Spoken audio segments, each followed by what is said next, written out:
अयोध्या में बस कुछ ही घंटों बाद 191 फीट ऊंचा जो ध्वज है राम मंदिर में फहराया जाएगा। पीएम मोदी करेंगे राम मंदिर की धर्म ध्वजा का आरोहण। ये पल खास है, ये लम्हा खास है। पिछले साल राम मंदिर में पीएम मोदी ने रामलला की प्रतिमा की प्राण प्रतिष्ठा की थी और अब आज धर्म ध्वजारोहण होगा। ध्वजारोहण के लिए अयोध्या पूरी तरह से सज धज कर तैयार है। रामपथ जगमगा रहा है रोशनी से, तो वहीं ध्वजारोहण के लिए पूरी अयोध्या में सरयू नदी के पवित्र जल का छिड़काव किया गया है और साथ ही अद्भुत नजारा दिखा कल शाम जब सरयू घाट पर ध्वजारोहण से पहले आखिरी सरयू आरती की गई। आज जब सरयू आरती होगी तो धर्म ध्वजा फहराए जाने के बाद होगी। इसी के साथ एक जरूरी सूचना ये भी है कि आज ध्वजारोहण के चलते रामपथ को श्रद्धालुओं के लिए बंद किया गया है। उधर राम मंदिर में साफ सफाई और सजाने का काम पूरा हो चुका है।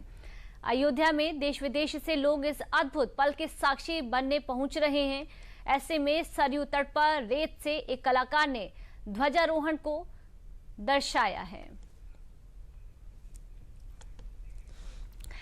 और ज्यादा जानकारी के साथ अयोध्या से हमारे सहयोगी, हमारे संवाददाता आशुतोष शुक्ला जी हमारे साथ जुड़ चुके हैं, जो कि जानकारी देंगे। आशुतोष जी, किस तरह का भी उत्सव वहां पर देखने को मिल रहा है? क्या कुछ तैयारियां अभी भी देखने को मिल रही हैं? देखिए पूजा, ये अद्भुत पल हैं, अद्भुत क्षण हैं और मुझे बड़े गौरव की अनुभूति भी है कि इन अद्भुत पलों का मैं साक्षी हूँ। जिस तरह से आप मेरे ठीक पीछे देख सकती हैं कि भगवान श्री राम का मंदिर पूरी तरह से सजाया जा चुका है। प्रधानमंत्री नरेंद्र मोदी 11 बजे के ठीक बाद यहाँ पर पहुँचेंगे और वो यहाँ पर ध्वज का पूजन करेंगे, धर्म पताका का पूजन करेंगे। पूजन करने के बाद ये धर्मदंड भी जो यहाँ पर लगाया गया है, मैं अपने कैमरामैन से कहूँगा कि उस धर्मदंड को दिखाएं, जिसके ठीक नीचे स्वर्ण कलश लगाया गया है और इस पर जाकर के धर्म ध्वजा जो है फहराएंगे। रिमोट के द्वारा जो है यह संचालित करेंगे।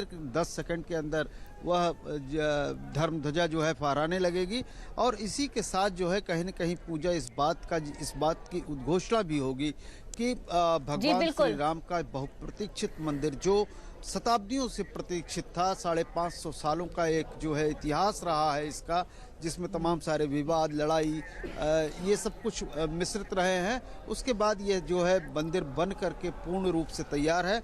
आपको हम इस संपूर्ण मंदिर परिसर का भी अवलोकन अपने दर्शकों को आपके माध्यम से करवाना चाहेंगे कि जिस तरीके से इसके चारों तरफ परकोटे बनाए गए हैं, इन परकोटों के तत्काल बाद जो है उन 7 ऋषियों का भी आश्रम बनाया गया है, जिसमें महर्षि वाल्मीकि, अगस्त, माता सबरी सहित 7 सप्त ऋषियों का आश्रम बनाया गया है।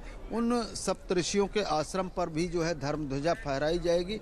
इसके अतिरिक्त जो है श्री राम मंदिर का जो है एक बहुत बड़ा परिक्षेत्र है। संपूर्ण क्षेत्र को जो है सुरुचिपूर्ण ढंग से सजाया गया है। यहाँ पर आज उपस्थित होने वाले मुख्य अतिथियों में अगर हम कहें तो प्रधानमंत्री नरेंद्र मोदी और उनके साथ जो है संघ के प्रमुख मोहन भागवत, राज्यपाल आनंदीबेन पटेल और मुख्यमंत्री योगी आदित्यनाथ के मौजूद होंगे। पूजा में यहाँ पे आपको बताना चाहता हूँ कि जिस तरह से लोगों को आमंत्रित किया है राम जन्मभूमि ट्रस्ट ने इस बार जो है तमाम सारे आसपास के गांव के लोगों को आमंत्रित किया है, पंचायत प्रतिनिधियों को आमंत्रित किया है और यह आमंत्रण उनको इसलिए दिया गया है कि मंदिर की पूर्णता में उनकी कई पीढ़ियों का विशेष योगदान रहा है। भगवान श्री राम का जो संपूर्ण वांग्मय है वो कहीं न कहीं जो है लोगों के लिए था, जन के लिए था, जन जन के लिए था। ऐसे में जो है भगवान राम जो है जो सबके हैं, उस सबके भगवान राम जो सर्वे भवन्तु सुखिनः की भावना के साथ इस मंदिर को बनाया गया है, उस भाव को लेकर के यहाँ पर धर्म ध्वजा धर्म पताका फहराई जाएगी।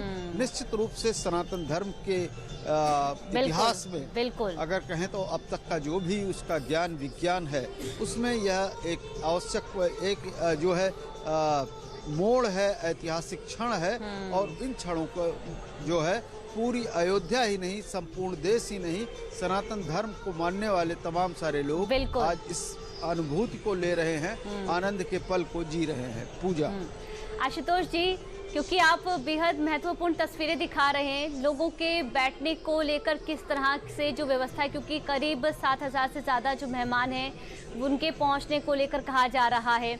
और जिस तरह से आप नज़ारा दिखा रहे हैं, क्योंकि जब प्राण प्रतिष्ठा हुई थी, एक बार फिर से वो ऐतिहासिक पल जो है वो देखने को मिल रहा है। इसको लेकर अगर आप और तस्वीरों के साथ जानकारी दे सके, किस तरह से जो वहाँ पर खास इंतजाम किए गए हैं। बिल्कुल पूजा, यहाँ पर आप देख सकते हैं कि हमारे ठीक पीछे बैठने का जो इंतज़ाम किया गया है, अतिथि जो है आना शुरू हो गए हैं और इस मंदिर के चारों तरफ जो है एलईडी स्क्रीन्स लगाई गई हैं। जो प्रधानमंत्री के सामने नहीं होंगे वो एलईडी पर प्रधानमंत्री को देख सकते हैं, उनके उद्बोधन को सुन सकते हैं। और अंगद मंडप, तुलसी मंडप, ऐसे करके जो है तमाम सारे मंडप बनाए गए हैं और उनकी जो है उनको जो कार्ड दिया गया है उन पर बाकायदा अंकित किया गया है कि वो किस मंडप में आएंगे, कहाँ पर बैठेंगे, किस तरह से बैठेंगे। उनके जलपान की भी अंदर ही व्यवस्था होगी।